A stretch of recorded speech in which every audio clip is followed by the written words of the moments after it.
Отже, офіційно відкриваємо нашу конференцію. Мене звати Анна Володимирівна, я доцент кафедри соціально-гуманітарної освіти. Я рада вас бачити на конференції «Сучасні педагогічні технології на уроках іноземної мови в НУШ». І цей захід об'єднує професіоналів, які щодня творять нову реальність в класах, формуючи не лише мовні компетенції учнів, але й виховуючи сучасних громадян світу. Сьогоднішня конференція – це така платформа для обміну досвідом, практиками, ідей. Це такі посиденьки традиційні для всіх колег Дніпропетровщини. І ми з вами прагнемо відповісти на виклики часу, інтегруючи нові технології у педагогічну діяльність і зробити навчальний процес трошки більш різноманітним. Переконана, що сьогоднішні дискусії, презентації вас надихнуть на нові ідеї, які ви зможете застосувати вже завтра у своїй роботі. Тож бажаю всім плідної роботи, натхнення, конструктивної праці. І дякую вам за вашу відданість нашому освітянському ділу.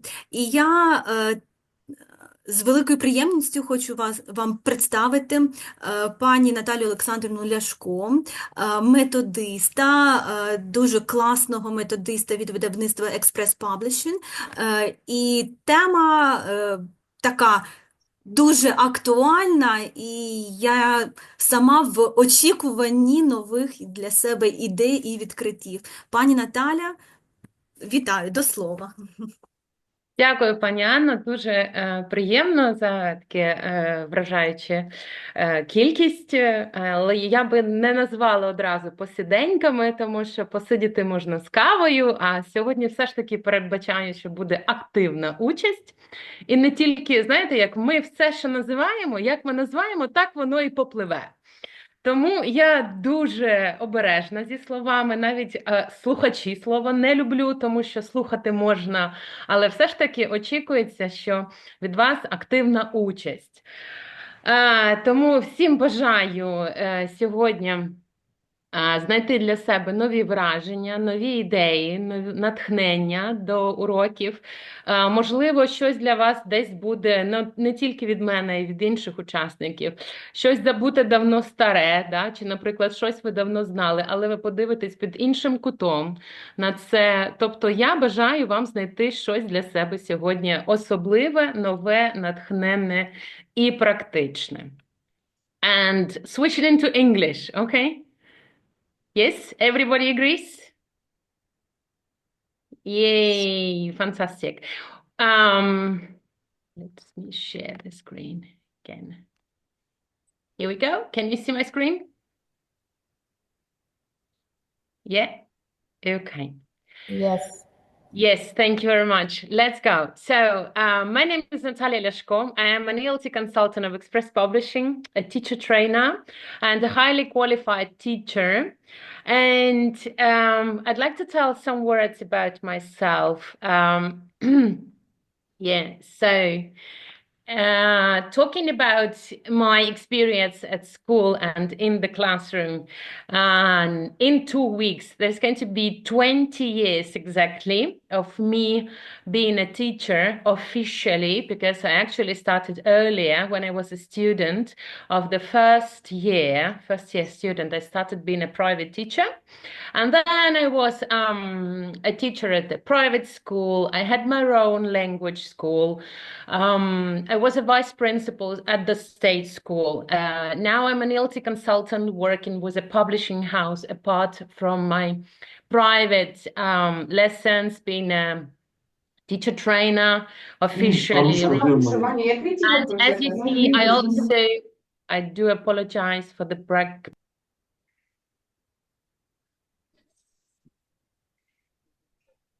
We cannot hear you. You are muted. Can you hear me now? Yeah? Yes, that's fine.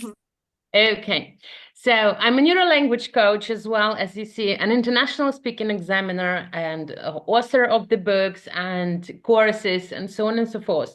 As not because of my ambitions or my dedication to job, but that's because of the teachers who keep on requesting new ideas and new things. Natalia, we want more and more. Please tell us, give us more ideas, something new, something more interesting, and so on and so forth. But I would like to pay your attention to the slide, to the last noun phrase, which says that I'm a creative personality. Question to you, how do you understand this? What does it mean to be a creative personality? You can unmute yourself, tell what you think, or you can write your ideas in the chat. Who is a creative personality?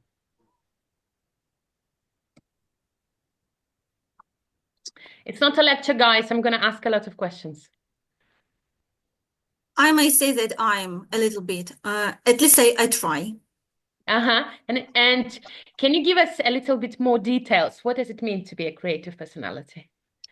Well, the one who tries to find unusual ways to solve different problems and to find the quickest way to the final destination or something like that. Yes, I absolutely accept the phrase unusual, yeah? It's something not ordinary, not common, to be out of the box, as Victoria says in the chats. Yes, agree. So generating ideas very quickly, yeah, finding solution.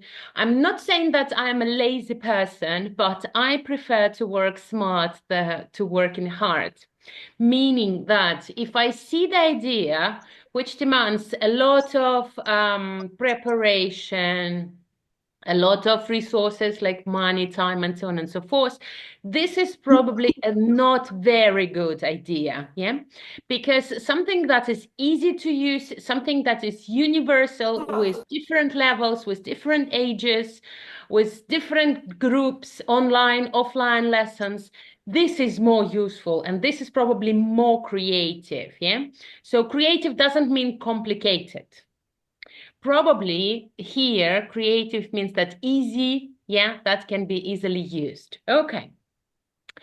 So today, the ideas that I'm going to share with you, they're definitely creative because we'll talk about STEAM and CLIL in the lesson. And I strongly believe that every CLIL lesson can be STEAMed up. A lot of people these days talk about these two approaches most of the time, yeah, and a lot of ELT experts consider them as one part of something bigger, which is called content-based learning. So there is no like a separate approach of CLIL, they think like this, or there is no separate approach like STEAM. So these are just parts. And I want you to think about these two words, CLIL and STEAM. Even if you don't know, please don't Google up, okay? Just trust your intuition, what your gut tells you. And you can send me plus if you think CLIL and STEAM is the same in the chat, or minus if you think that this is different. Okay? Natalia thinks it's different.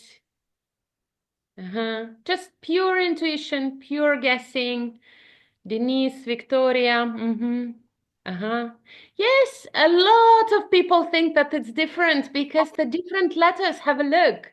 STEAM and CLIL, no letters combination, right? All different.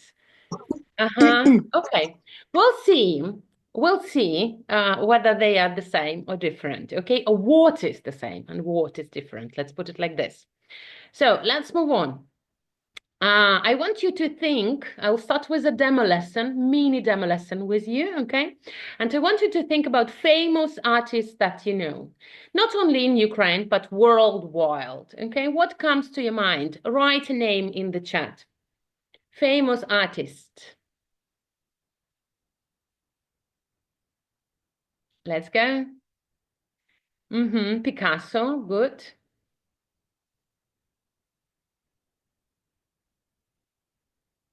Monet, yeah, Katerina, Alexeyevna, yeah. Van Gogh. Van Gogh, yes. Da Vinci, okay. Very nice names. Dali, Klim. Yes, yes, yes, yes, all agree. But I'm going to tell you the secrets that my favorite international artist is Van Gogh. And today we'll talk about his pictures. And if you look at the cats, probably you can guess the names of the pictures. Okay. Do you know any of them? Maybe 3 cats. Maybe 3 cats. Now look at the cats, inside the cats, yeah? Yeah, we can see pictures. Sunflowers. Sunflowers, very good. Yeah, sunflowers, yeah. And the night. The Starry Night. Night, very good, very good. Yeah, actually, Starry Night is my favorite picture, which we are going to describe today. So look at the picture. Take your moment, like 10, 15 seconds, and tell me, what can you see on the picture? You can just tell me words. Stars. Good. Moon. Uh-huh. Buildings. Yeah, moonlight, night in the city, in the chat, yeah. What else? Wind, oh, lovely. It looks like a cathedral or something like that. Nature. Good. Old Hurricane, city. wow. Old city. Wall City, yeah, okay, agree, yeah, nice, very nice. Now, what do you think is going on in the picture? What do you think is going on? It's night. They're So sleeping. it's nice, yeah, people are sleeping or getting to sleep. What do you think? Getting ready? Okay, wind is blowing, very nice, okay, probably like this, okay. It's look like an evening before Christmas. Good. Probably yeah, Santa is coming. Yes, something magical is going on. I see. Yeah, very nice, Olena. Very nice. Okay.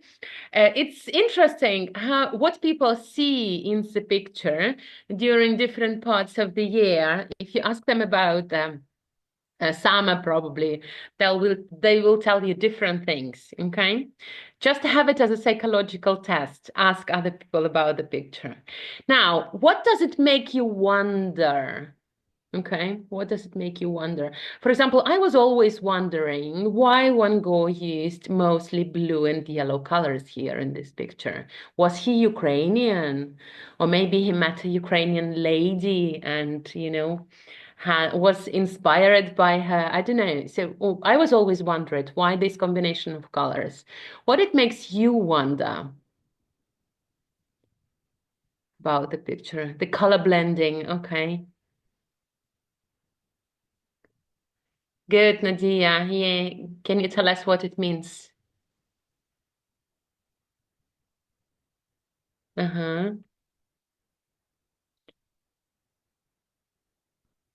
Image of the night sky. Yeah. Okay. The mood is very nice. Good. Okay.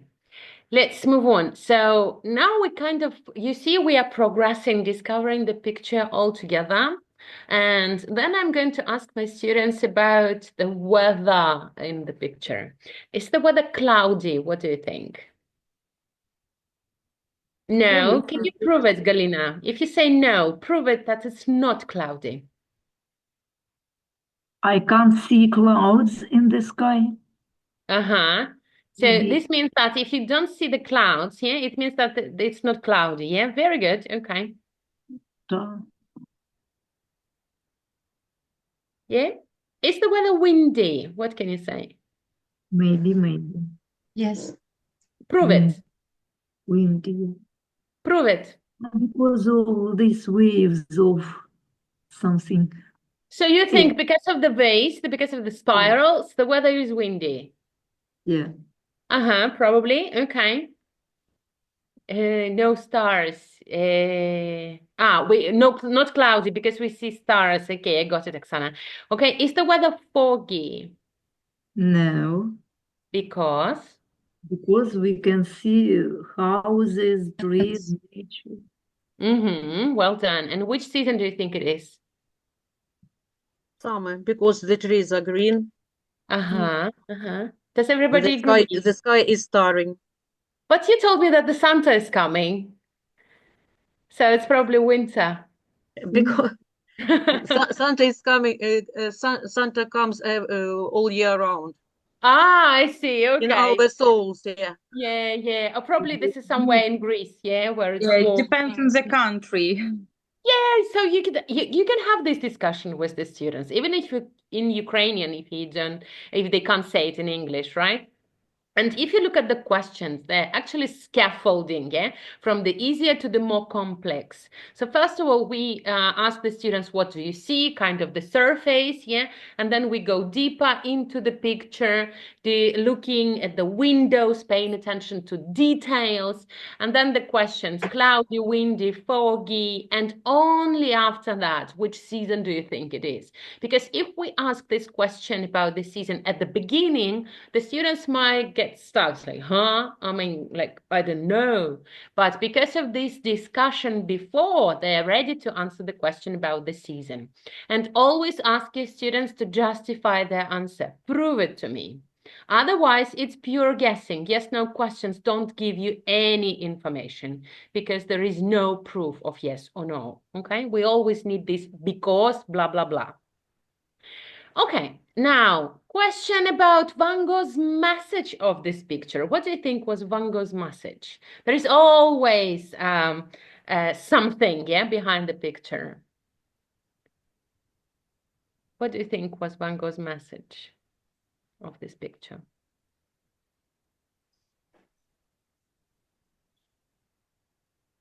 Any ideas?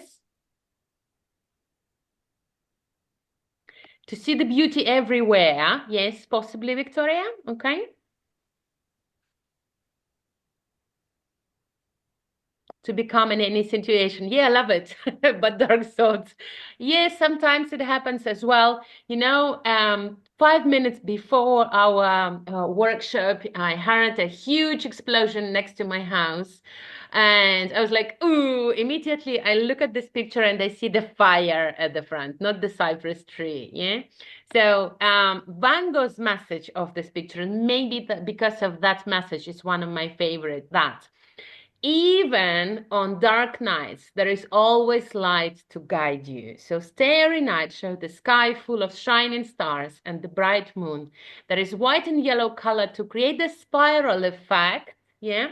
And draw attention to the sky. So there is always light to guide you. And there is going to be sunshine after the rain. So after every difficult situation, there is going to be a positive relief. It's always a combo, yeah? It's physics, this is nature, this is how the whole world is working. So the mystery of the universe, the beauty of the night sky, yeah, all agree. And next, remember that every single lesson, we need to teach our students something new. So we're going to pay attention to Van Gogh's technique, which is called brush strokes. So just say to yourself, try to pronounce it, brush strokes, brush strokes, brush strokes. We see the combination of letters is S, H, S, T, R, 5 consonants in a combination. So actually we don't pronounce S, yeah, so it's brush strokes, brush strokes, brush strokes. Just say it faster to yourself, brush strokes, okay? And this is how they look, brush strokes, мазочки, yeah? So then I'll put the picture on the screen and ask my students to come closer to the board if I am offline in the classroom. If not, if online, I'll ask them to probably use Zoom annotation and to show me the point. Where do they see the brush strokes? What color are the brush strokes? Are they thin or are they thick? Yeah, and we'll pay attention to these, to the details. And after that, can you guess what's going to happen? Our students are going to draw or recreate the starry night. Yeah, the drawing is something like 5-7 minutes, not long, because it's not like a fully art lesson. It's still an English lesson. And when they finish and they have their picture ready, this can be paints, this can be markers, this can be pencils, whatever you want, okay? but no longer than 10 minutes, please. And after that, the students, they give a presentation using the present continuous. So something like this, that Maria, has drawn, and the presentation looks like this. This is my picture. Look at the sky. The sky is full of bright stars. It's getting darker. The night is getting into town. People are getting ready to sleep because I see some lights in the houses, blah, blah, blah. Okay, so they give a short presentation of the picture and the lesson is done. That's it. That's the end of the lesson. Question, do you think it was a CLIL or STEAM lesson? Again, don't Google up, just tell me your intuition. What do you think? CLIL lesson or a STEAM lesson? Denise thinks it's CLIL, okay. Anybody else? We have 100 people and only 10 working in the chat. Вибачте, будь ласка. А в мене до вас питання. Мені пише колега, що її не можуть приєднати до зустрічі. It's not to me, because it's to Anna. You can text Anna, please, okay? Okay, thank you so much. The problem, well, actually, I can rely on that. Zoom is maximum 100 people. So whoever is there, they can't join anytime, okay? Maximum is 100 people, that's it. So Nadia, Oksana thinks that CLIL, Oksana's CLIL. Victoria and Darina thinks that STEAM. Yes, okay, let's have a look. So those of you who think that this is a CLIL lesson, you are absolutely right. Oops, people, it's not a STEAM lesson yet, but I'll show you how to make it a STEAM lesson, okay? So let's have a look. What is CLIL and what is a STEAM? And then refer to this lesson again, okay? Why it's CLIL, why it's not STEAM, and how to make it STEAM. So, CLIL. Content and language integrated learning is an approach for learning content through an additional language, thus teaching both the subject and the language. So, as you see, CLIL was the father of CLIL is David Marsh, together with his two colleagues, and it started back in times in 1996, so the previous century, by the way. And as you see, there is a simultaneous learning happening of the content through additional language. So this can be English, this can be German, Polish, Greek, I don't know, any other language, but not the native language, not the mother tongue, okay? So starting from this moment, whenever I say CLIL, I mean soft CLIL. Because we as language teachers, we are soft CLILers. We don't work hard. That's why we are not CLILers. We work smart.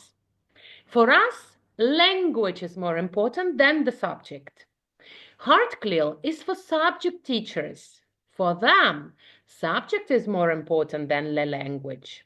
So it means that their level of English is a little bit lower, something like A2, B1-ish. Yeah, they can make mistakes, it's fine, because for them, the subject is more important. They dive into the subject. They are experts in history, math, physics, so on and so forth. We are language teachers, so we know how the language works. We might not fully understand biology, history, chemistry, or anything like that. But we can help the students with the language, how to say that in English, okay? So that's why starting from this moment, when I say CLIL, I mean soft CLIL, okay? Not hard.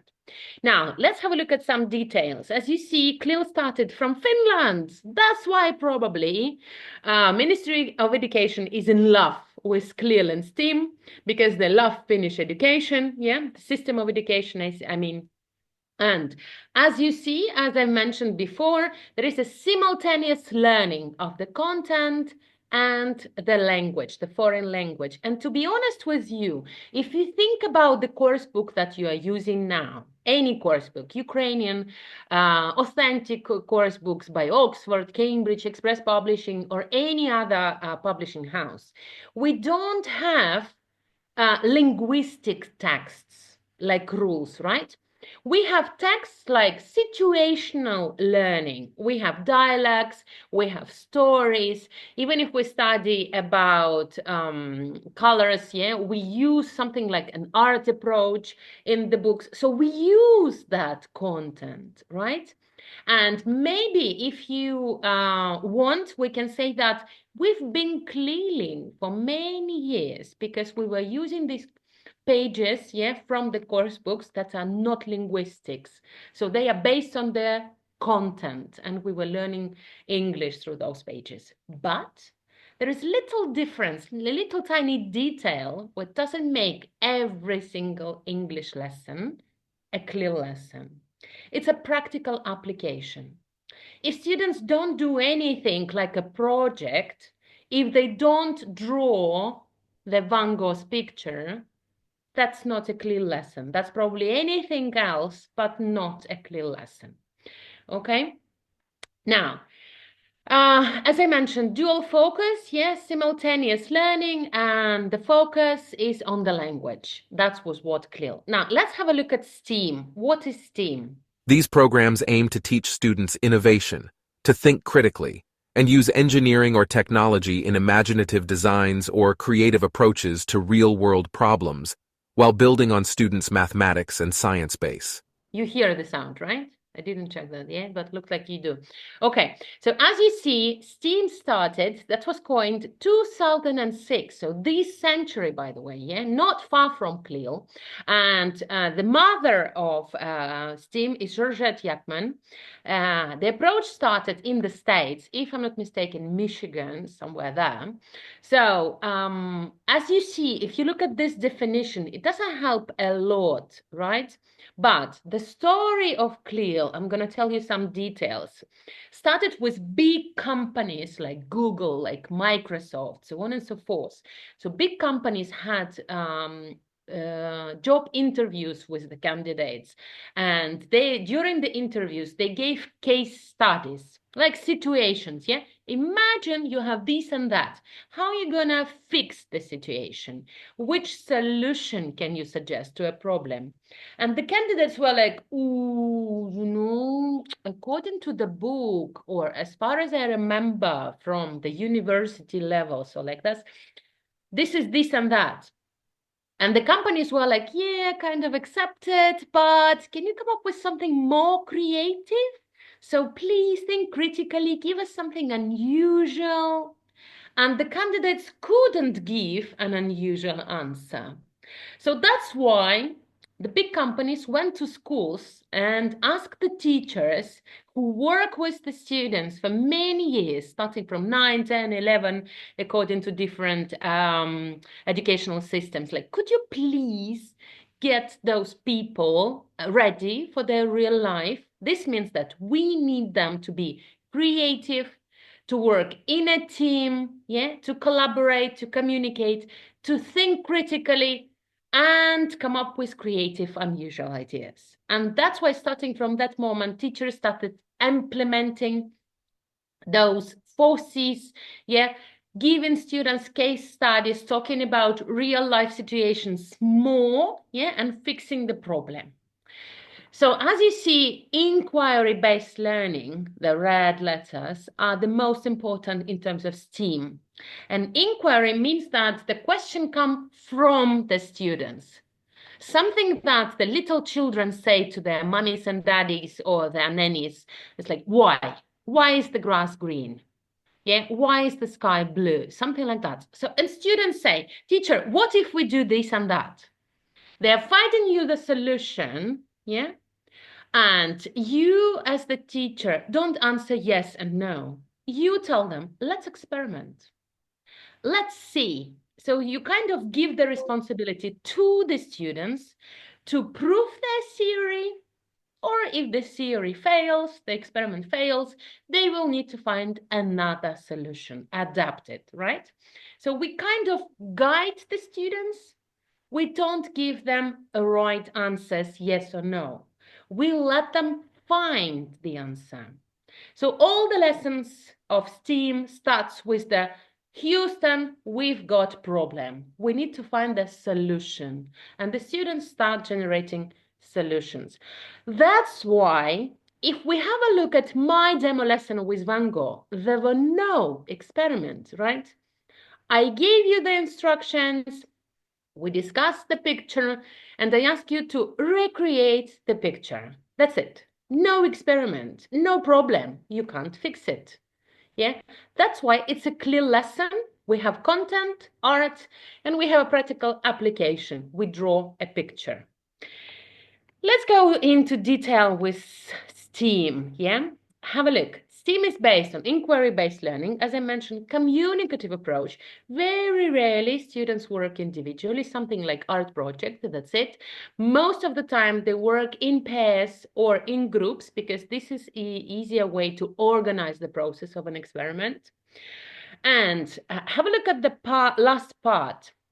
All the lessons are learner-centered, and I hope that here you are together with me on the same page, saying that all the lessons now are learner-centered. We don't speak about ourselves. I like bananas. Let's talk about bananas. Teacher, we don't like bananas. We like mangoes. I don't care. Let's talk about bananas because I love them, right? So this situation is no longer possible. I do hope that we cater for students' needs. If they like bananas or mangoes, let's talk about, if they like mangoes or apples, let's talk about that, not bananas, because I like them. Now, two scenarios are possible. Student-led and teachers-led is also possible, yeah? So student-led means that I have plan A, plan B, plan C, plan D, and plan all the letters of the alphabet in my head. This means that when I come into the classroom and ask my students what their favorite fruit, my students give me the answer that they love kiwi. It's one plan. But what if they like tangerines? So I need another plan going with tangerines. But what if they say something absolutely unpredictable? I don't even know what they're going to say. Maybe I think they will tell me about pineapples, but they actually love apples, just apples, or probably just bananas, right? So you need to be ready to adjust. And so that the lesson is not unprepared, you give them the task, and this means that the lesson becomes student-led because they generate the content. But it's okay to bring the ready-made lesson, and we can ask the students, but also give ideas from us. And in this case, it's going to be teachers-led, following the teacher's plan, okay? So both of them are possible.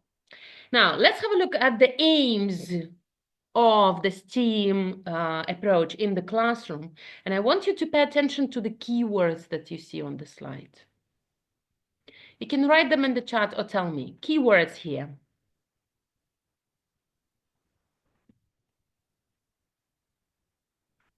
Keywords?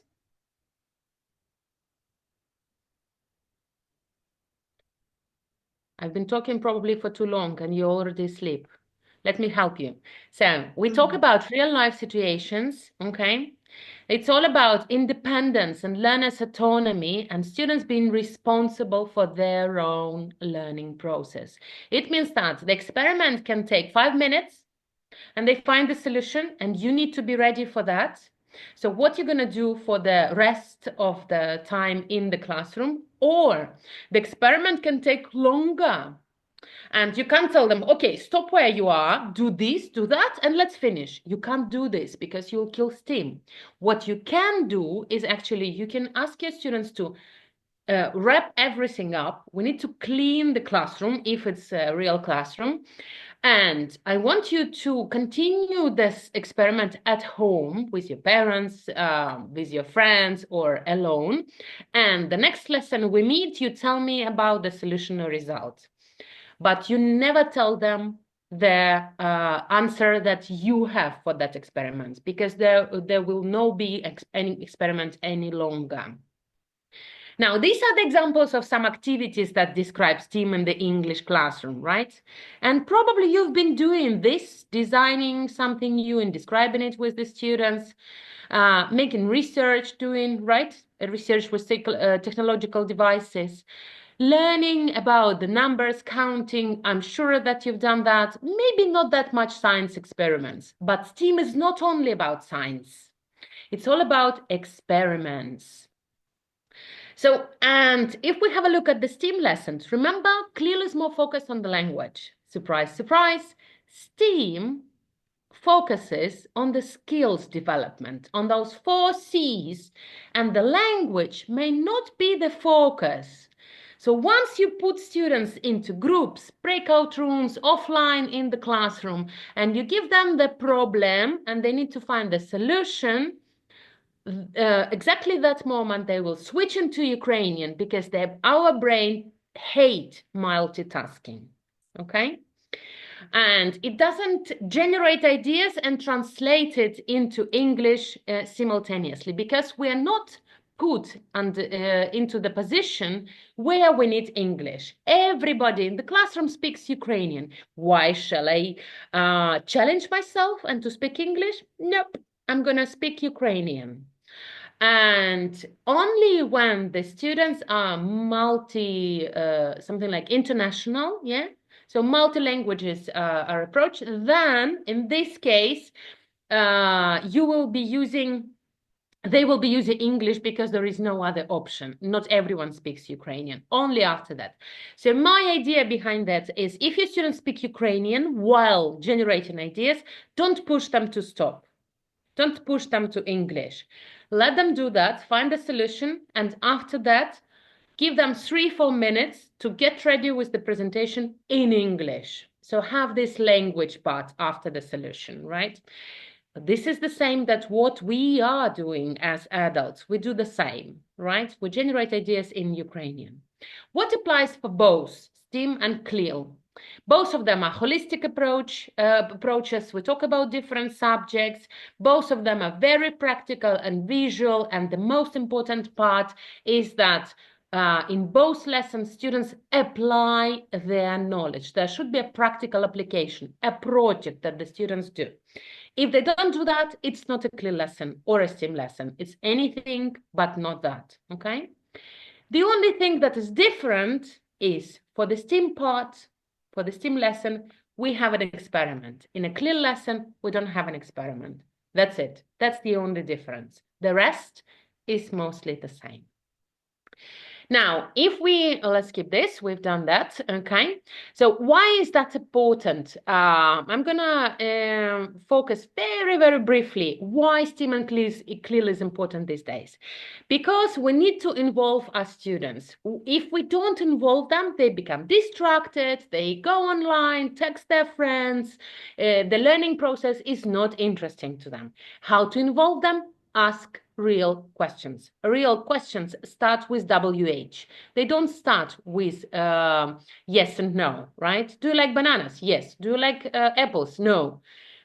It doesn't give me information, this yes and no. But when I ask, why do you like bananas?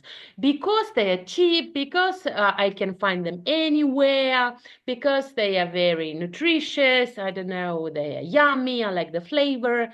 This give me information. So that's why we need to ask real questions, not yes, no. And that's why that's the moment when the students become involved in the lesson. And they are highly involved in the process of CLIL and STEAM because they love this experiment, yeah? The task from us is to get them interested in that experiment. Again, how? By guiding them through question. Why? To raise this curiosity. Yeah, we kind of need to push them to do that themselves. Yeah, trick them. I strongly believe what we as teachers in the 21st century are GPS navigators. We're just guiding our students. We are no longer the source of knowledge because they can find the knowledge easily online. But can they trust it? Question. Can they use that? Can they apply that information after they find it online? Question, right? So what we can do is help them. I know how to drive in Kiev, but every single day, believe it or not, I switch on into Google Maps or I switch on Waze, yeah? Because I want to see what's the best way today. And this is what we do in the classroom as well. We as teachers know all possible ways So we are GPS navigators, right? And we tell them, today, the best route is this one. Let's go. And we tell them, turn left, turn right, make a U-turn, okay, return. Let's have a stop and then continue driving, but we don't drive instead of them. They are driving. We're just showing the way. And yeah, the teacher played the guiding role. And I'm sure that you have seen that before. When the students are hungry, don't give them fish, teach them how to fish.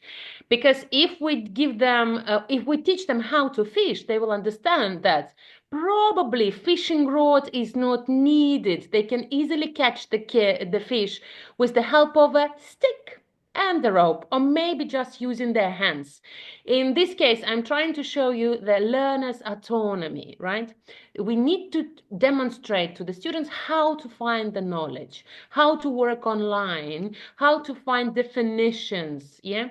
How to use Google Translate, because this is what they need for real-life learning after the lesson. And finally, if you didn't plan to drink coffee during the lesson, maybe you planned your lesson wrong. Please don't quote me. This Ляшко told us that we need to drink coffee during the lesson. It's a metaphor. As you see, I love metaphors. This means teacher talking time.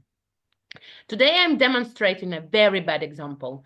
I don't involve you highly, okay? I don't ask that many questions, that I speak minimum and you speak maximum.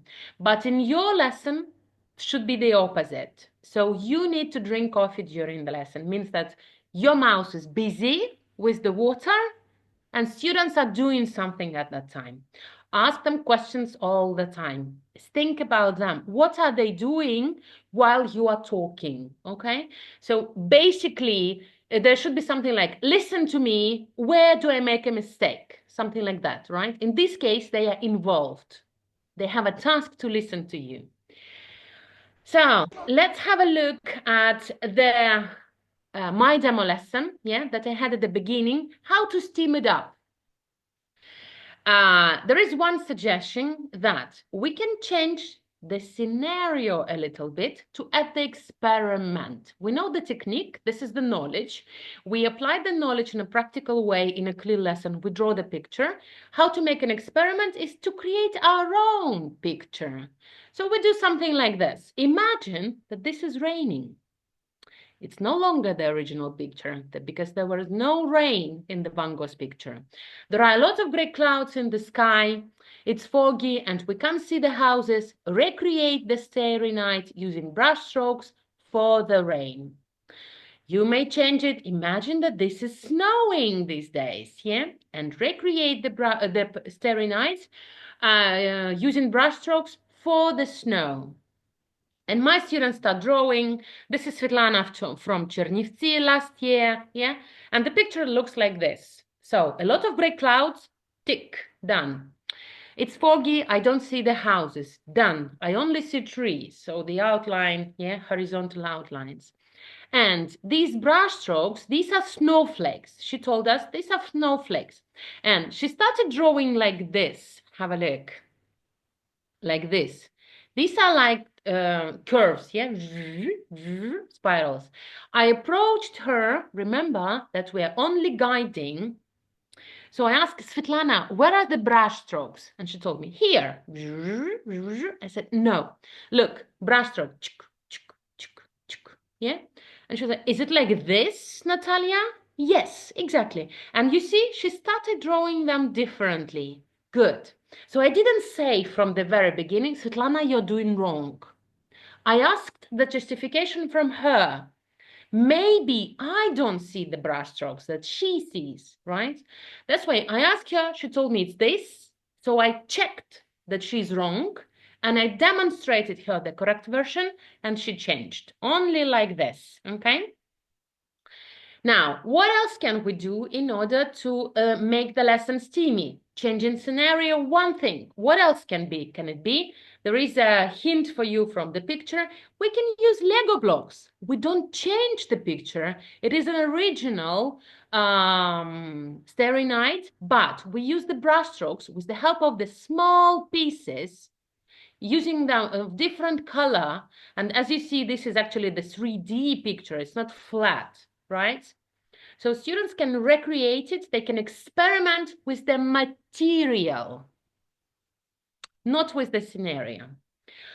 Scenario number 2 can be Christmas Starry Night. Santa Claus is coming to town, right? And the cypress tree is decorated. St. Valentine's Day, or Halloween, or maybe Easter. And in this case, we don't change the scenario, but we change the surface, not even the materials, but surface. We don't draw on a paper, we draw on an egg. Or we can draw on a foil paper or carton, yeah? And the picture is going to be different. Here you can see that we can draw on a cappuccino foam using food coloring, yeah? Or we can actually recreate the Starry Night using food. If you look at it, this is blueberry cheese nori sheets, yeah? Like this, and the toast bread, yeah? As the background. So we can experiment like this with the student. So here comes the experiment. Can we make a Van Gogh picture using different materials? And the students tell you yes and no, yeah? And if they say yes, of course, we can do it. How we can do it? What can we use? You kind of boost their creativity, and then you try it in the classroom or at home. We can ask them to draw their favorite city in Ukraine, for example, yeah? I took this picture in Wrocław. Wrocław is very famous for its bridges, something like 140 bridges in one little city.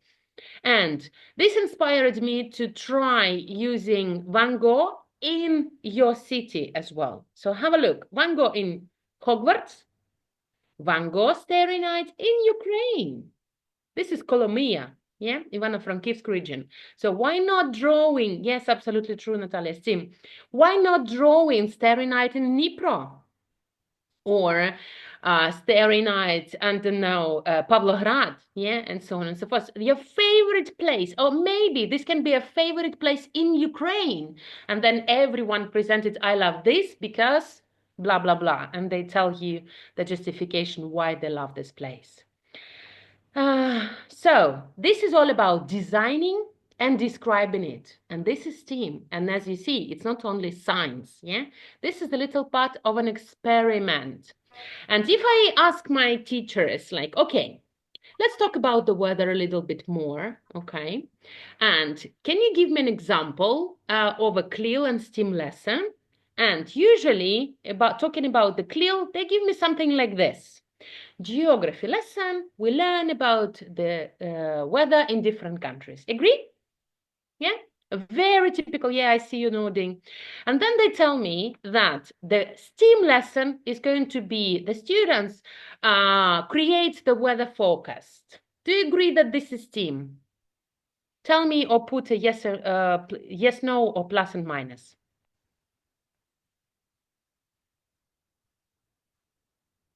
This yellow part is a STEAM part, that students make a weather forecast. Do you agree? Denise disagrees. Anastasia, Sophia, okay. No, most of you are no, and that's good, because this is a clear lesson, and this is actually a good combination for one lesson. We learn about geography, we learn about different weathers in different countries, and now a practical application, we create the weather forecast. So it looks like it's a clear lesson, yeah, a good combination for a clear lesson. But how to make it STEAM? I keep this as a scenario. We learn about different countries, the weather in different countries. We create the weather forecast, and then in order to experiment, okay, we're going to Alaska for 5 days. Let's pack the suitcase according to the weather. And my students start packing, taking boots, taking parkas. I don't say anything. They pack the suitcase for 5 days. When they put 3 pairs of jeans, I ask them for justification. Why do you need 3 pairs of jeans for 5 days? If they tell me that the jeans are going to be wet because of the snow, I said, have a look at the weather focus. There is no snow in Alaska during these 5 days. Yeah? So this is not pure guessing. It should be strongly connected with the weather focus that the students have created, okay, before. So it's kind of a little experimenting, a very small one, like 1/10 of the experiment, yeah? But it's a beginner level, it's okay. What can be next? That you have packed your suitcases, you arrived at the airport, Dnipro airport, or Zaporizhia airport, or Kiev, or any other airport, and you realize that you are traveling with Ryanair, goodbye luggage.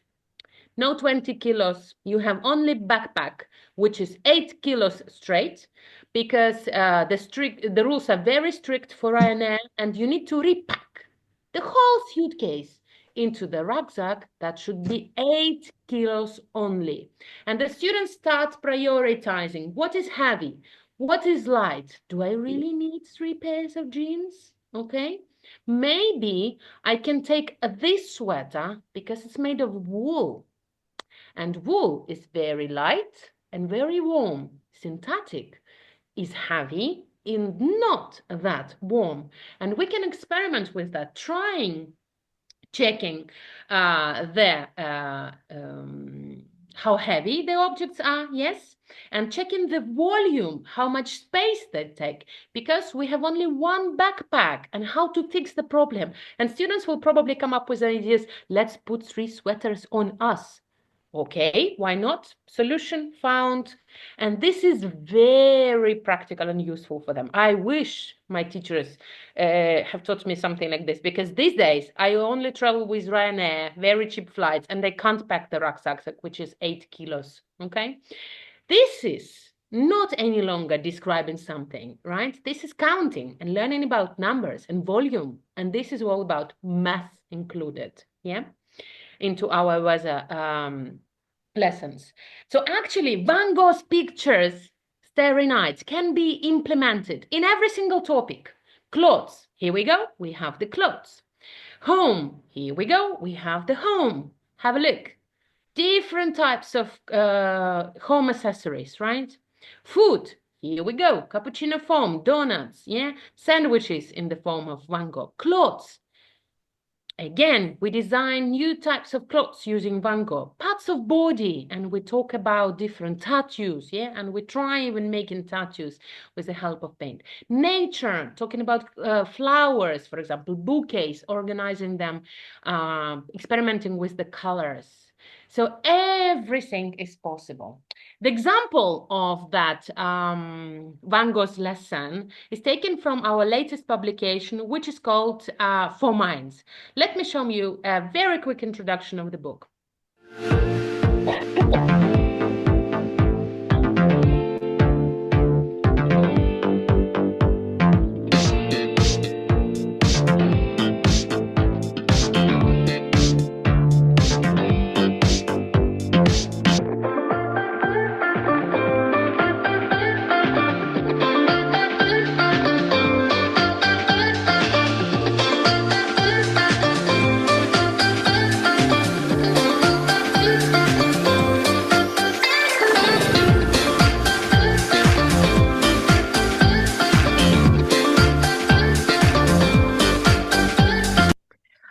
It is learning for the real world, I truly believe. And all the levels up to level B2 are available in Ukraine, already available. And they are approved by the Ministry of Education to be used in new Ukrainian school and just regular schools. So the name of the book is 4 Minds, is F-O-R, minds, yeah, for our brain. And it's also 4 minds, that means 4 C's: creativity, critical thinking, collaboration, and communication. It's a lovely series including mediation, life skills, presentation skills, and most importantly, STEAM activities in the English classes, like the Van Gogh's lesson that I have showed you. Why that? Because we have invited the author, Connie Karma, that is the author of STEAM activities part in 4 Minds, and she has actually created his separate book, which is called Real STEAM. Let me quickly introduce you to her. Hello, my name is Connie Karma and I am the author of The Real STEAM.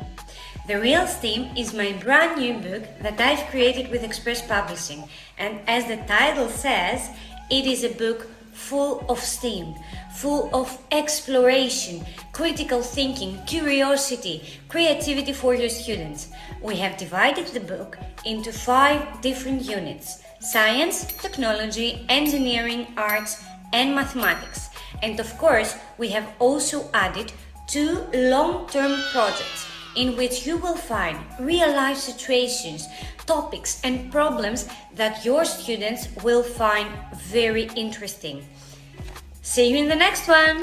Okay, so as you see, talking about the Real STEAM book, we have 3 levels ready, and they are in Ukraine, pre-A1, A1, and A2. And here, I have no idea why she decided to put the levels to there. I mean, Sefer levels, because they have no connection with the age. I tried ideas with pre-A1 level. Pre-A1 is something like kindergarten, primary school, but that's not. I tried the ideas with the 9th graders. The lesson was drawing with the help of the eyes. Drawing, not with the help of the brushes, but we were using ice cubes to draw the pictures. That was an amazing lesson. And the other lessons were talking about the binary code, or talking about houses, creating the houses using marshmallow and spaghetti. Amazing lessons. While you are thinking of the questions to me, I'm going to show you one more experiment from her. This is a short video. She explained the experiment taken from the Real STEAM book. Let's go. And while you watch, you think about the question to me. Let's go. Hello, my name... This one. Hi, my name is Connie Karma and I am the author of The Real STEAM. Today, we are going to do an experiment together. For this experiment, you will need 2 glasses, vinegar, red cabbage, baking soda, turmeric, coffee filters, a blender, and a teaspoon. Start your lesson by asking your students to work with their peers and try to answer the first questions of the experiment. Ask them to follow the steps. And the first step is to add a teaspoon of baking soda into a glass of water. Mix, and then, with your help, ask your students to put small pieces of the red cabbage into the blender and start mixing until you have this. Then you need to add turmeric in a glass of water, and then the magic starts. Your students will have ready colors to use, and they will create their own drawings and paintings on their coffee filters. And after that step, your students will add vinegar, and look what happens. Magic. The color changes. And then baking soda, and look what happens again. The color changes again. So ask your students to observe all the changes and discuss with their peers. And at the end of the lesson, put all the coffee filters on the window and see how the sun changes all the colors. Bye! You go.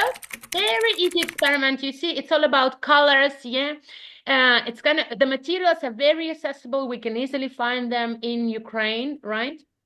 Even coffee filters, and you can have 1 coffee filter divided into 2 smaller pieces, right, for each pair. If you work online, you can still do this by asking students in advance, prepare these materials and ask them to use in the classroom.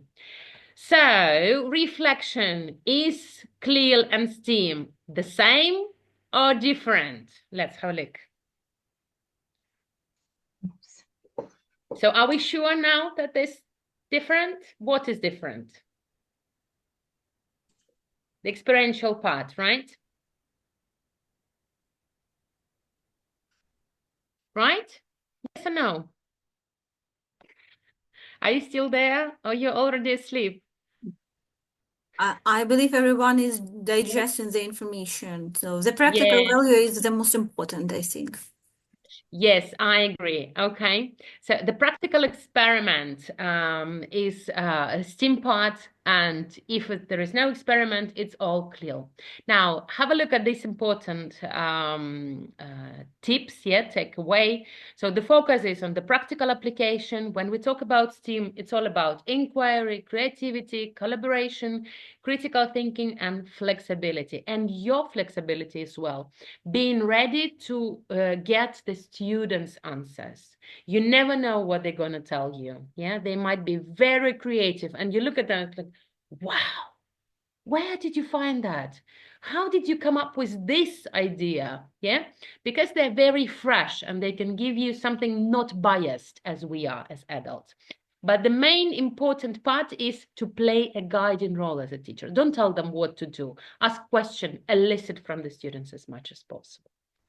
And keep calm and dream big. Yeah, I wish everyone a very peaceful end of the day. And remember to drink coffee during the lesson. Yeah, it is most important to involve students. We work smart, not hard. That's it from me. If you have any questions, please write them down in the chat or unmute yourself and ask me. May I start? The first question, it would be really great if you provide us with some recommendations or advice. What are the first steps a teacher should take to introduce CLIL and STEAM combination in their language lessons? Start asking questions. Start with the question. Otherwise, the magic doesn't happen overnight. You need to get your students ready for such lessons, right? If you haven't done it you had traditional lessons, and tomorrow, if you come into the classroom and start talking about Van Gogh, the students will like, what is going on? The teacher has probably visited the seminar and now trying the activities with us. So start asking questions, meaning like, why? Prove it, sabotage their ideas. For example, when they say, I don't know, like for Christmas, it's a good idea to have kutia on the table. You tell them, you sabotage that. No, it's a bad idea. You tell them no. Prove it to me that is good. Teacher, why? Yeah, at the beginning, they will trust you fully and they will say, okay, teacher told us that kutia is bad. Like, no. I'm not saying that this is yes or true. I just want to think and prove your idea. Yeah? Доведіть мені свою думку. This is extremely important. This is what I try to do with my own kids. My son, for example, he is very direct and he speaks his mind all the time. And even if I say no, he says, Mom, I'm going to do what I want. With my daughter, it's absolutely different. And when she's in, I was thinking of this, and I say, maybe yes and maybe no. And she was like, okay, my mom told me no, I'm not going to do this. It's like, hold on, just wanted to stick to your mind. Prove it to me that you want it. And we're experimenting with this. The same happens in the classroom. When you say no to them, push them to prove their idea. Start with these things and gradually you will get to the experiments. Start with the questions. That's the first step. I hope it helps, Anna. It really helps, and thanks a lot for such good recommendations. And you know, nowadays assessment and assessing students' knowledge is quite like urgent and so what types of assessment tools or maybe rubrics can teachers use to evaluate CLIL or STEAM tasks fairly? Sorry to say that. No assessment during CLIL or STEAM lessons. It's impossible because it's a project. How are you going to tell that, Marichka, your idea is good and your other idea is bad? You can't do that, right? So that's why you need to be very specific with the criteria, okay? And saying something like, if the students give their presentation, who informed you fully Yeah. So what does it mean fully? Do I have all the details? So this is maximum points. If something is missing, if there is only minimum information, that's probably something, like not the best performance ever. But be very, very careful with the assessments during the creativity lessons, like CLIL and STEAM. I would go probably for formative assessment, and saying that if the experiment is successful, or if the experiment failed, but we still have a solution, a different solution, adapted, or probably we confirm that this is impossible, we tried that and we can confirm that it's impossible, so we kind of have a solution. This means that it's yes, to a question, and the formative assessment could be, we've done it. But talking about points and grades, I wouldn't do that. Okay, any other questions? Well, colleagues, you're welcome. Thank you for recommendation, and see a lot of thanks. Yes, a lot of warm and kind words in our chat you. box. So, Natalia, it was really inspiring, and I'm sure that our colleagues have already found some interesting ideas. And thanks a lot for being with us and sharing your experience. That's super great, and we appreciate it a lot. Yeah, thank you very much, Anna. It was my greatest pleasure. If you still lack some ideas, you can always join my Telegram channel. Scan the QR code that you can see on the screen. The Telegram channel is open to everyone. It's free of charge. Start with the pinned message, which gives you the link to all the materials on the Telegram channel, including CLIL, STEAM, and you'll find that lesson with the coloring using the ice cubes, on the Telegram channel. Today I'm also giving the workshop on Christmas lessons, so I do share a lot of things on the Telegram channel, so follow it, and you'll find more ideas. That's it from me. Thank you for your time. Thank you for sharing your ideas and experience. I believe this link to your Telegram is is a great surprise for us, and we will join for sure. And come back to our conferences again. We will be really happy to learn from you. See you next time. Stepping the floor to the rest of the speakers. Have a great day today, and peaceful as well. Thank you. You too. See you. And I give the floor to Yana Maslakova. Yana, what language? Ukrainian, English? Hello, English. You're welcome. So Yana Maslakova is a true friend. I do hope that you will have some interesting ideas and interesting sources for us. Something to relate on.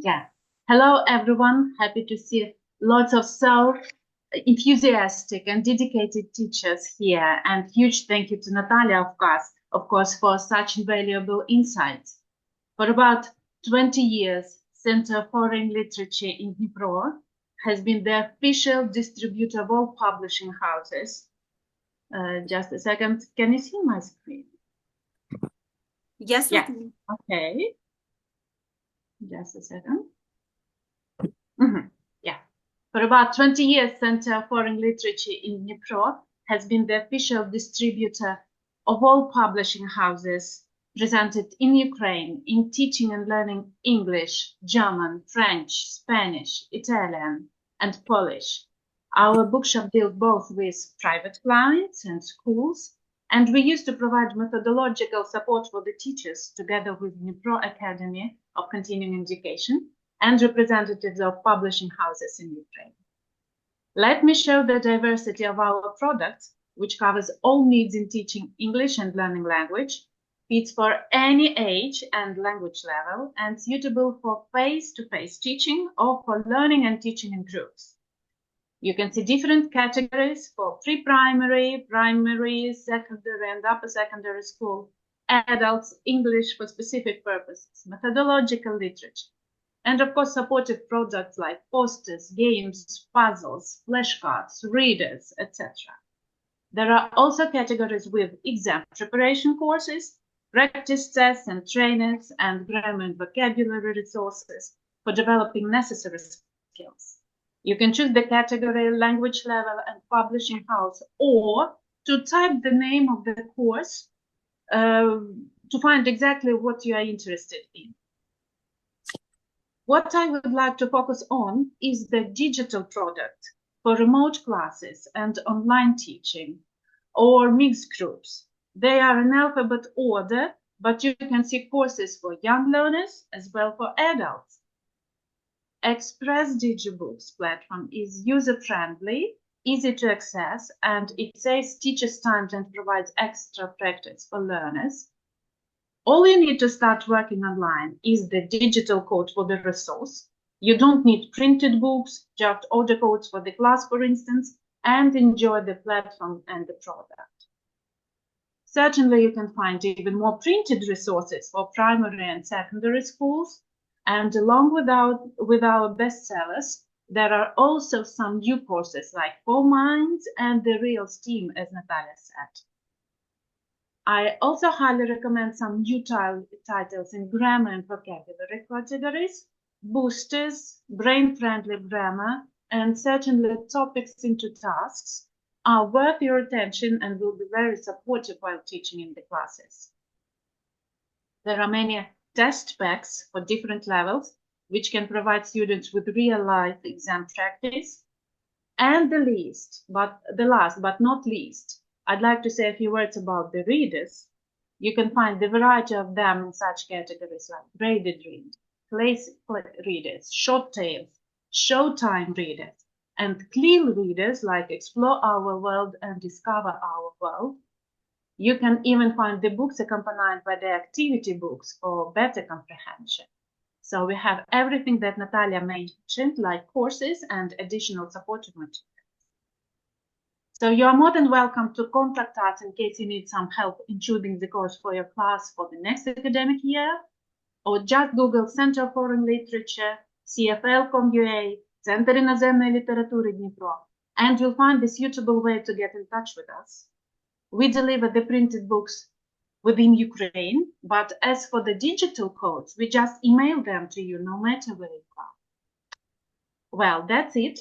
Though it was briefly enough, I hope this was helpful as well and has motivated you to explore our online bookshop and online platform for effective teaching.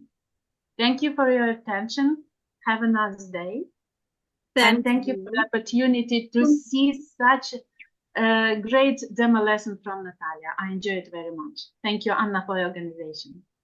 Thank you for being with us. And перейду українською мовою, тому що у нас, знаєте, сьогодні відбуваються паралельно 3 мови, так скажемо, різні заходи, тому вчителі французької мови свої якісь посиденьки, у вчителів англійської свої, однак сьогодні ми маємо за щастя об'єднати вчителів англійської та німецької мови, і я запрошую до слова Олену Миколаївну Ломаку, яка є тренером НУШ для вчителів німецької та французької мови, викладач німецької мови комунального закладу середньої загальноосвітньої школи номер 22 із поглибленим вивченням іноземної мови. Олено Миколаївно, вам слово. Будемо раді навчатися у вас.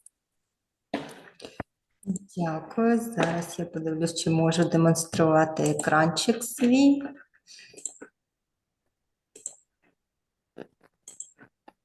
Так, здається, так. Так, все добре видно.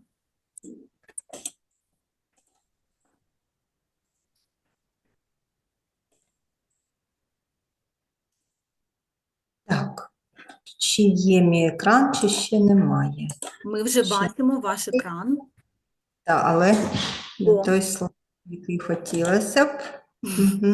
Секундочку. Так, бачимо назву «Інтерактивні методи навчання іноземної мови» у контексті НУШ. Так, і ще разочок, щось вимкнулося.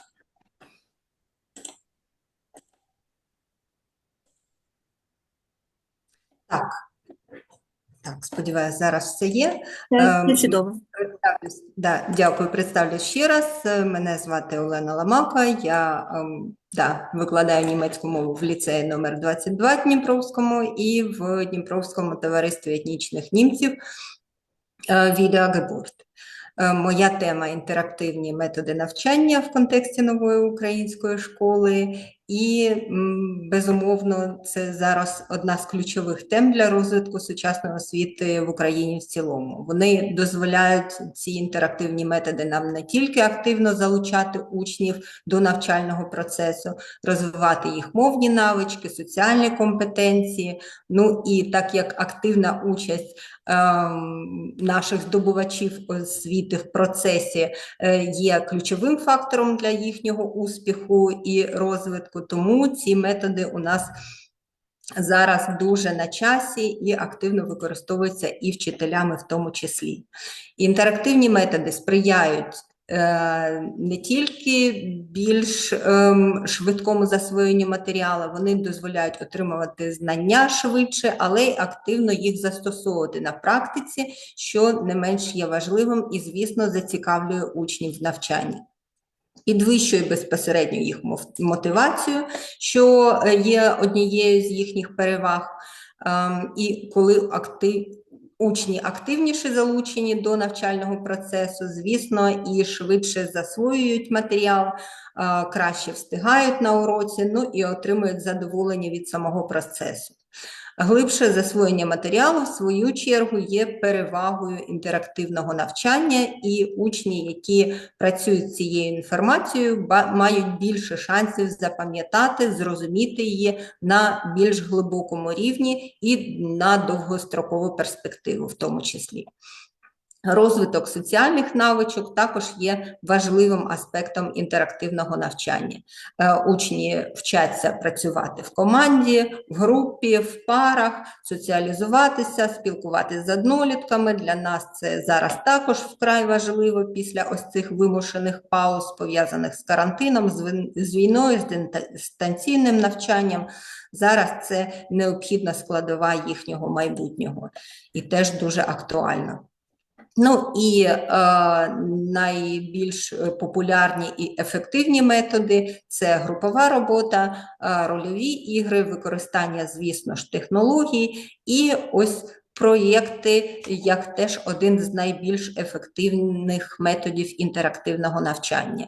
Всім знайома ситуація, коли в колективі є учні, які встигають більш швидко, швидше реагують, піднімають руку, готові співпрацювати, всіх об'єднати навколо себе і так далі, але з іншого боку є завжди учні в кожній групі, які в силу свого темпераменту, сформованості навчальних компетенцій не так швидко реагують і в такому випадку ось відчувають себе трохи обділеними і не можуть на такому швидкому темпі, в такому швидкому темпі брати участь в уроці, ну і настільки активно співпрацювати. В такому разі вчитель повинен сприймати всю групу, весь свій клас, всіх учнів, як ось такий, так би мовити, оркестр, в якому важливий кожен інструмент, не тільки головні якісь там перша скрипка, чи віолончель, чи ще якийсь ключовий інструмент, але й всі вони задають загальну музику, темп і створюють ось таку гармонійну картину і виступ цього оркестру. Так само і на уроці вчитель має підтримувати цю рівновагу в класі, гармонію, для того, щоб кожен з учасників мав можливість себе проявити. І саме за допомогою проєктів ми таку можливість дітям забезпечуємо. Пустимо трошки. В багатьох проєктах ми можемо не тільки індивідуально співпрацювати, але й в групах, в команді, як ми вже всі з вами знаємо. І вчитель в цей час дійсно потребує ось таке, не просто бути наставником і куратором, а просто ось таким яким модератором, який вчасно може втрутитись в процес, допомогти, але ось така автономія і і самостійність учнів під час проєкту, звісно, передбачає ось такий тривалий процес підготовки до будь-якого проєкту вчителя, самостійну підготовку для того, щоб на уроці дітям здавалося, що вони все зробили самостійно або поза межами уроку, що повністю все це зроблено їхніми руками. Да, звісно, так і є, але для цього вчителю теж він потребує ось такий певний етап підготовки.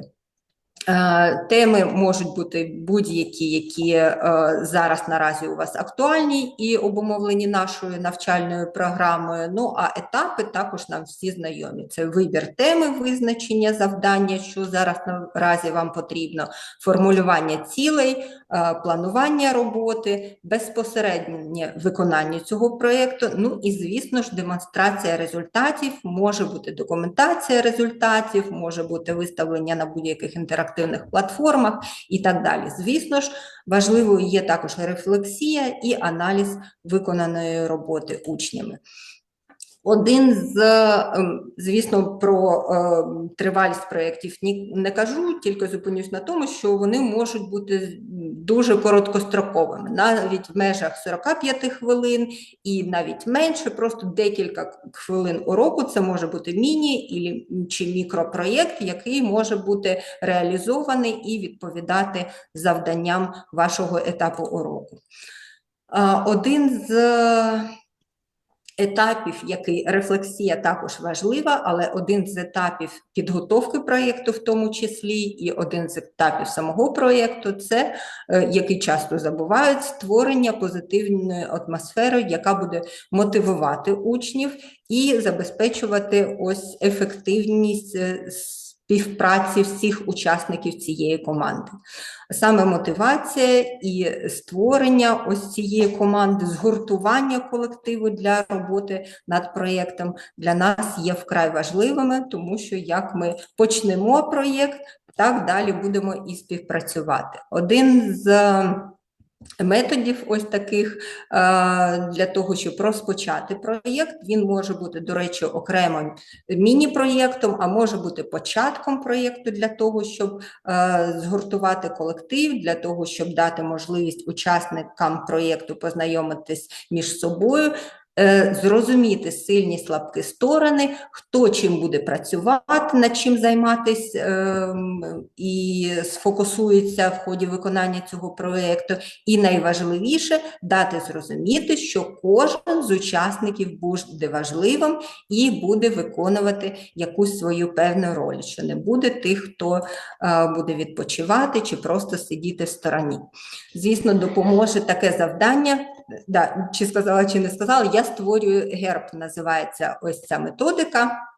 Можна попросити учасників команди намалювати цей герб, можна роздати шаблончики, бачите, що воно дуже схематично, легко малюється. Звісно, на стрічці, яка знизу, це може бути назва цієї команди або тематика проєкту, над яким вони працюють. І на полях цього герба учасники проєкту повинні заповнити командою поки що 4 символи, якими вони характеризують свою команду. Або якщо ми реалізуємо це в якості окремого міні-проєкту, то кожен тоді може зробити це індивідуально і записати 4 символи, якими він характеризує сам себе.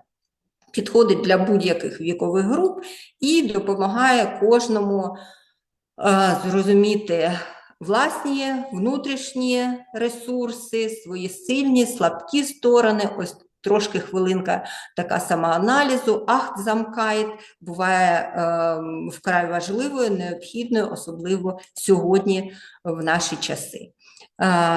Ну і потім, звісно ж, презентувати свій проєкт.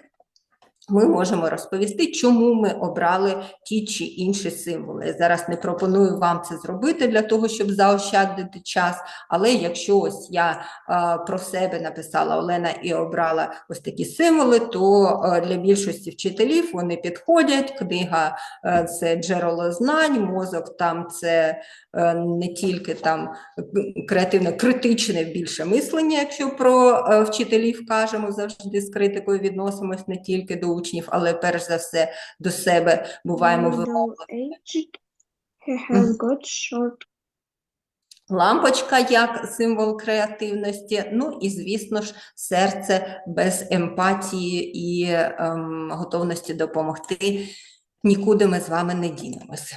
І коли ми вже об'єднали, учні познайомились, зосередились, зробили саморефлексію, то готові до виконання самого проєкту, який може бути...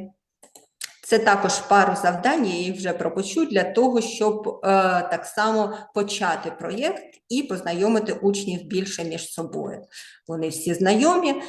Другий етап, коли ми об'єднуємо, скоріш за все, це може бути першим етапом для того, щоб об'єднати і створити ці команди. Звісно ж, можуть бути знайомі нам етапи, знайди половинку, знайди собі пару і так далі. А може ось такий трикутник подібностей, коли в довільному плані ми, об'єднавши команди по троє, або це може бути не трикутник, а прямокутник, наприклад, по 4 людей, просимо учасників команди знайти подібності, спільне, що їх об'єднує.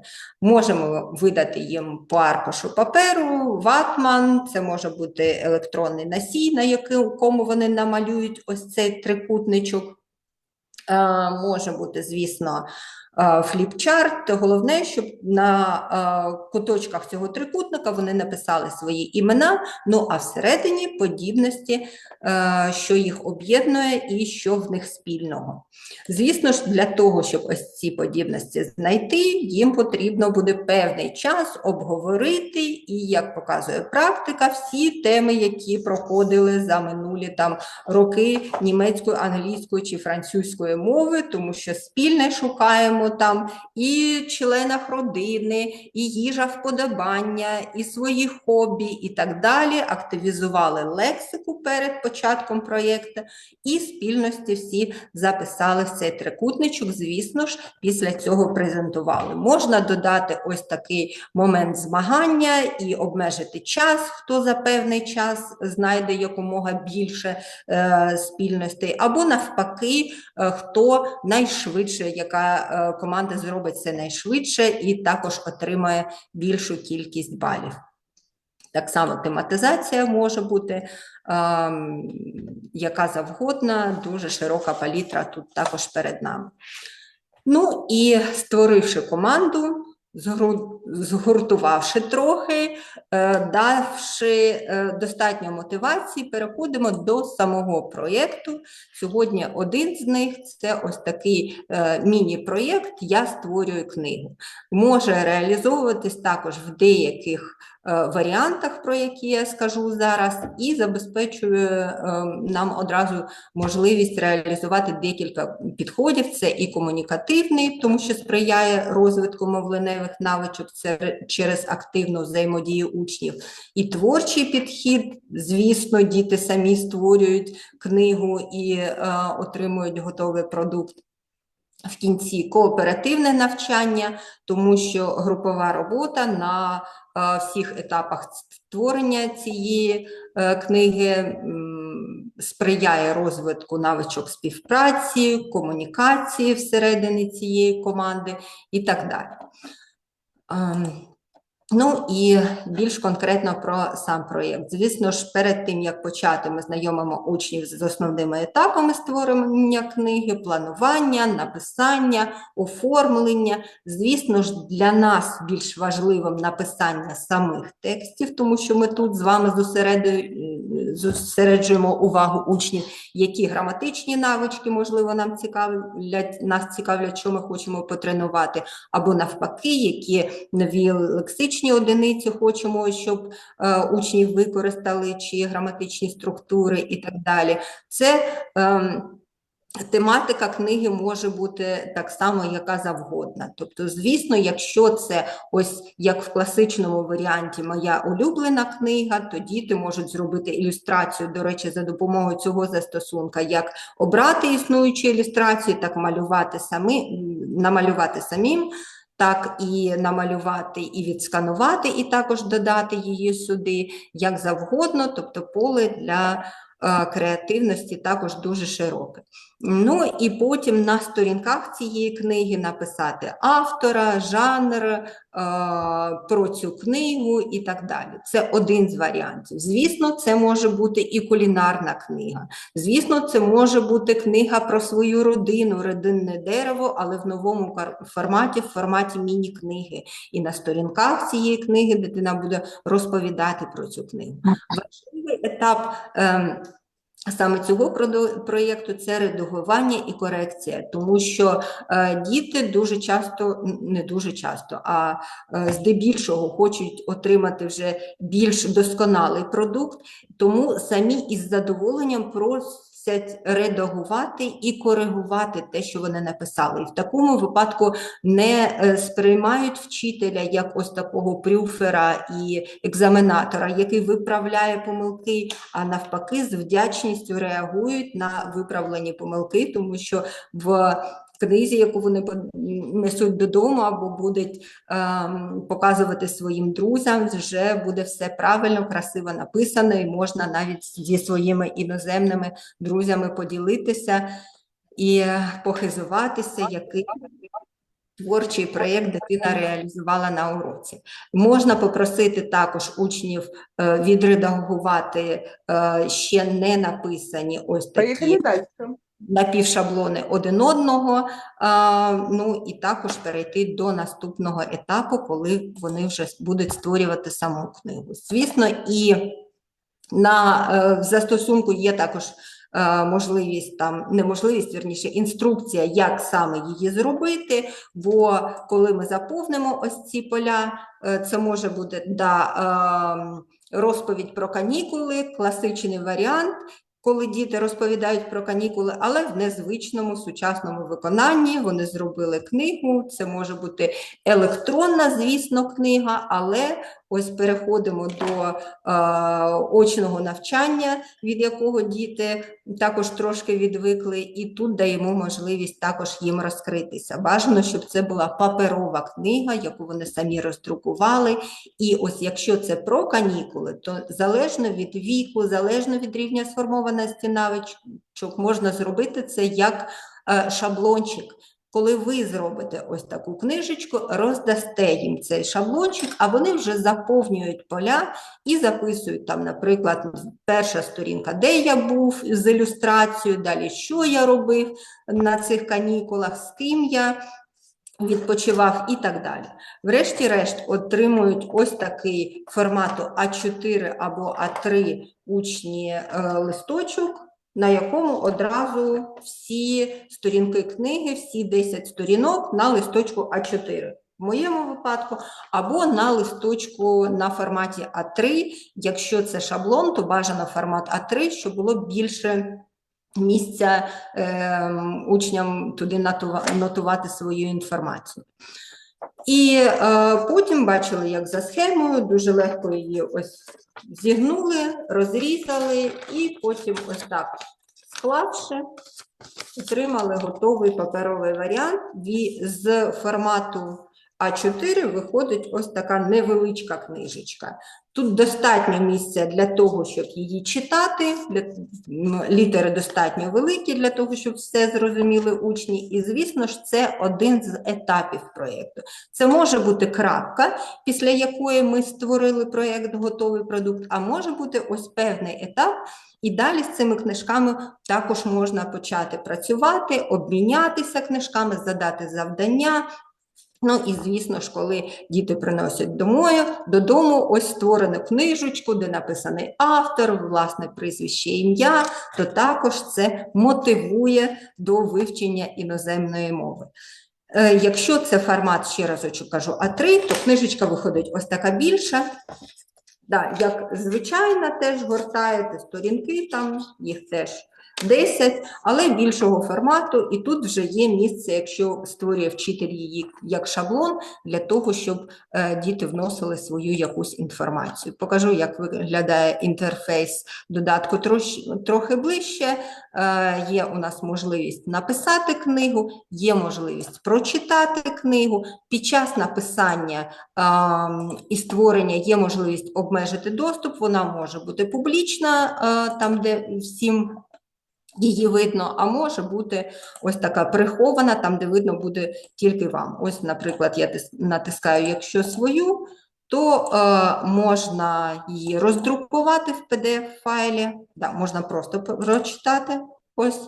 І ось тут так само, навіть не роздруковуючи, якщо це в якості домашнього завдання, вони потім можуть прочитати книжки один одного, тут поки що в мене без наповнення, можуть додати коментар до цієї книги, так само тут, або ось натиснувши праворуч, бачите кнопочку PDF, можна її роздрукувати і в формі книжечки принести на урок, так само показати результат свій. Так, у мене здається, щось вона, не видно, теж я демонструю, зараз не перейшло. Так, зараз, секунду.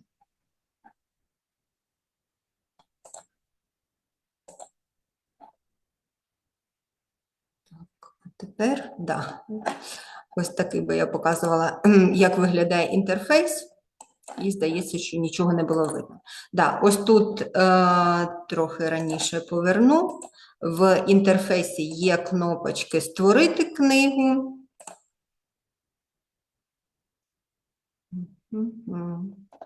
«Редагувати», «Прочитати існуючу», натиснути, подивитись ось так, як вона виглядає, ще разочок, бо не було видно, можна гортати, можна читати книжки один одного, внизу є кнопочка «Коментувати», залишити коментар, і праворуч, якщо біля книги натиснути на кнопочку, то так само є можливість її надрукувати, розрізати і використовувати. Ось це зверху, якщо ми натискаємо панельку «Читати». Якщо натискаємо «Писати», то можливість обрати один з двох варіантів. Створити в форматі А4 або створити в форматі А3. Обираємо А4, зверху написати назву своєї книги, потім прізвище, ім'я, звісно ж, ким створена. Це один з найприємніших моментів для дітей вписати своє ім'я вже автором якоїсь книги. Далі ось сторінки, вони пронумеровані, їх можна зробити більшими, меншими, наповнення сторінок ми пишемо ось тут. Зверху, так само, як в будь-якому Word-документі, є можливість додати малюночок, якщо нам потрібно, з існуючих зображень, або нове якесь зображення і так далі. Тобто все дуже просто і ефективно, тому що врешті-решт ми отримуємо ось такий готовий продукт, з яким також далі можемо працювати. Ну і, звісно ж, презентація, не забути в кінці та презентувати результати своєї роботи. Так, зараз я подивлюсь по часу, скільки я встигаю. Пані Анно, скажіть, чи є в мене ще час? Ви можете, скільки потрібно, стільки й говорити. Дякую. Ну, тоді давайте ще одне, щоб не затягувати. Ще один з варіантів проєкту, який використовую на уроці і також хочу поділитись, це використання пісень. Вчителі іноземної мови дуже це люблять, тому що це один зі способів мотивувати учнів і привернути їх увагу, навіть тих, хто не дуже цікавиться іноземною мовою, але коли йдеться про музику, вони майже всі вже стають ось такими нашими завзятими фанатами. Тому, звісно, вчителі це використовують в своїх цілях, але наші завжди співпадають з цілями учнями, тому що, врешті-решт, ми всі хочемо, щоб вони гарно розмовляли іноземною мовою. І завдяки використанням ось таких пісенних генераторів, якщо вже у нас проєкти сьогодні про генератори, то перед цим це був генератор зі створення книжок, це генератор зі створення пісень, дозволяє нам використовувати, розвивати, звісно ж, і мовні навички, так само, як в попередньому, практично всі 4 види діяльності, у нас і мовлення, якщо це в групі робимо, і читання, ми читаємо потім ці тексти, і, звісно ж, аудіювання їх слухаємо, і все інше також. Використовуємо все це на практиці, і ось ці слова, вирази, нова лексика, яку ми даємо протягом декількох уроків і намагаємось там вивчити довгостроково, то якщо це за допомогою пісні, і діти її самі вивчили, то вони навіть не помічають, що вони вивчили набагато більше там слів, ніж за попередні там 5 уроків. Вони кажуть, так ми ж нічого не вчили з цієї теми, а потім сіли писати тест, і виявляється, що все знають і всі слова вже запам'ятали. Звісно ж, розширюється словниковий запас, практикується вимова і аудіювання, ну і розвиток креативності, звісно ж, мотивує до самовираження і до вивчення іноземної мови врешті-решт. Да, ще важливо, звісно ж, поглиблюється розуміння культури, тому що слухаємо музику, можемо обирати, до речі, музичний жанр, і тому також розширюємо свій музичний смак, можна сказати. Застосунок Суно, який пропонує вашій увазі, це дозволяє нам використання цього застосунку працювати не тільки в команді, індивідуально можна створювати ось ці пісні, дає можливість ясно досягати кращих результатів, тому що діти більш вмотивовані, використовуючи саме ось такий спосіб навчання. В рамках цього застосунку вони створюють власну музику, яким чином це виглядає на практиці. Зараз я відкрию його, щоб одразу практично показати. Ось в мене є покликання тут. Да? Да, перейшло. Ні, не перейшло, вибачте. Поки пані Олена налаштовується, хочу прорекламувати також цей застосунок. Дуже, дуже цікаво і дуже затягує, тому спробуйте погратись і поекспериментувати із різними стилями, в яких можна озвучити ось ці слова пісні, тому досить цікаво. Я вже трошки побешкетувала і в соціальних мережах поділилася результатами, і вас також запрошую. Дякую. Так, дуже приємно. Да, мені теж сподобалось, і головне, що подобається учням. Учні просто в захваті, якщо перший раз бачать цей застосунок, тому що да, виступають в ролі не тільки авторів книжок, авторів пісень і виконавців, врешті-решт, тому що в кінці, звісно, можуть зробити відеокліп разом гуртом, написавши цю пісню. І як виглядає застосунок, ось зараз ви бачите на екрані, ліворуч ви бачите, є бібліотека, є кнопочка «Створити пісню», і якщо ми створюємо пісню, ось натискаємо її, то ось такий бачимо перед собою інтерфейс. І ось тут, саме в полі для створення, там, де записуємо ключові слова, ми задаємо завдання для учнів.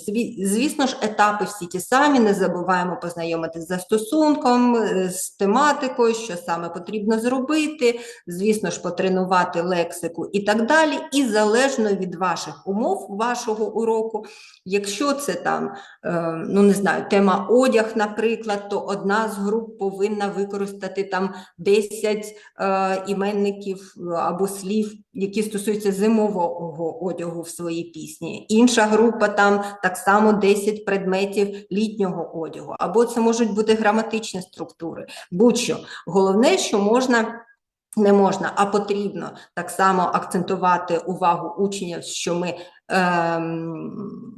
відносимось з долею критики, критичне мислення розвиваємо до створеного продукту, і якщо він нас не влаштовує, не задовільняє, то ми можемо його і повинні його переробити. Якщо ми там побачили або помилку, або неправильна кількість слів, або слів менше, або слово не підходить там до того ж зимового одягу і так далі, кожного разу це можна змінити і відредагувати для того, щоб готовий продукт задовільняв всіх учасників команди, якщо це груповий проєкт. А якщо індивідуальний, то він може бути навіть в якості домашнього завдання. Не створювала нову, це та, яку створювала ось на курсах, да, пару тижнів тому, написала там 3 репліки «Нова українська школа», «Вчителі найкращі» і, здається, Дніпропетровщина. Ось ці 3 ключові слова. І давайте послухаємо, яка пісня вийшла. Нова школа відкриває мрії, навчання сучасне – це не магія. Вчителі наші креативні, добрі, світле майбутнє точно буде. Ну, і якщо ми на уроці кажемо на початку уроку, а діти ще не знайомі з цим застосунком, що сьогодні ви всі напишете пісню, то ясно, що діти в кінці бувають дуже приємно вражені. І просто вау, що дійсно в мене вийшла пісня, і німецькою мовою, хоча я там німецькою написав 5 слів, і проспівали саме про мене, тому що якщо це в групі і певною тематикою, можна вказати і всі імена, і нашу вчительку, яка нас навчила, і все, і так само використовувати це як кінцевий продукт, звісно ж, гарно демонструвавши, записавши відеокліп, порадувавши всіх інших, я не знаю, не тільки учнів, але й родину, розмістивши це в соціальних мережах і так далі. Але це може бути також тільки один з кроків до подальшої реалізації проєкту. Тому що до цієї пісні можна зробити завдання, можна виконати завдання, підготовлене вчителем і так далі. Тобто далі вже як використовувати цей застосунок і що робити з цією піснею, залежить тільки від вас. Ну і на цьому, мабуть, все, тому що трошки ми затримались з вами. Да, якщо буде можливість, радо поділюсь іншими варіантами для того, щоб урізноманітнити наше не тільки онлайн, в якому ми стали вимушені за останні роки вже експертами, але й офлайн навчання. Ну, а сьогодні щиро дякую вам за увагу, бажаю використовувати технології для того, щоб ось ці інтерактивні в тому числі, для того, щоб створювати можливості для більш активної взаємодії між собою учнів, ну і, звісно ж, для досягнення ними кращих результатів. Дякую, Олена Миколаївна. Ну, взагалі, дуже цікавий підхід і класна ідея. Створюємо все абсолютно із штучним інтелектом, і створюємо такий реально крутий творчий проєкт, відео, кліп, рілс, що хочете. Можна учнів залучати на різних етапах, і їм дійсно буде цікаво, і ми так... знаєте, трошки ненав'язливо і м'яко їх долучаємо до вивчення іноземної мови. Олена Миколаївна, лише питання одне. Можливо, також ви надасте якісь поради вчителям, які лише починають впроваджувати інтерактивні технології, які лише наважуються до експериментування? Мені здається, що вчителі завжди готові експериментувати. Вчителі іноземної мови так точно. Це найбільш такі активні новатори в школі, ті, які рухають всі зміни, діляться з колегами завжди чимось новим і привносять. Ну, специфіка нашої роботи така, що ми вже знаємо завжди, що з'явилось нове там за кордоном, в Німеччині, в Сполучених Штатах і так далі. Тобто з усього світу все найкраще це збираємо і ділимо з колегами. Тому, звісно ж, не думаю, що хтось боїться експериментувати, да, але чим більше є ось такий соблазн, використовуючи всі ці технології, ось просто зануритись в них, не забувати, для чого ми все це робимо, все ж таки, що комунікація, вона первинна, і все це робимо для того, щоб якнайкраще наші діти навчились говорити німецькою, англійською, французькою мовою і були експертами. Дякую, колеги. Можливо, у вас також є запитання.